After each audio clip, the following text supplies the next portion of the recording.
Hi hello friends, నేను మీ smiley. ఎలా ఉన్నారు ఫ్రెండ్స్? అందరూ బాగుండాలి, అందులో నేనుండాలి. ఫ్రెండ్స్, ఈరోజు జీవిత సత్యం. జీవితంలో ఎవరిని నా అని ఎవరు ఎప్పుడు ఎలా మారిపోతారో తెలియదు. కాలం ఇది.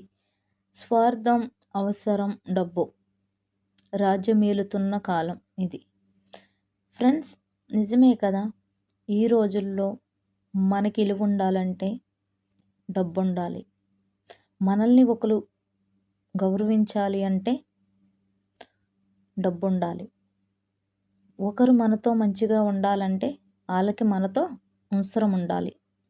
ఈ రోజుల్లో ఎంత అంటే అంత స్వార్థంతో నిండిపోయి ఉంది ఈ లోకం. ఫ్రెండ్స్, ఏది ఏమైనప్పటికీ మనం మంచిగా ఉండి మంచిగా ఆలోచిస్తే మంచి ఎప్పుడూ మనకి వెంటే ఉంటుంది. ఫ్రెండ్స్, ఈ జీవిత సత్యం ఎలా అనిపించింది అన్నది కింద కామెంట్ సెక్షన్లో కామెంట్ చేయండి ఫ్రెండ్స్. నేను మీ స్మైలీ. షేర్ చేయండి, లైక్ చేయండి.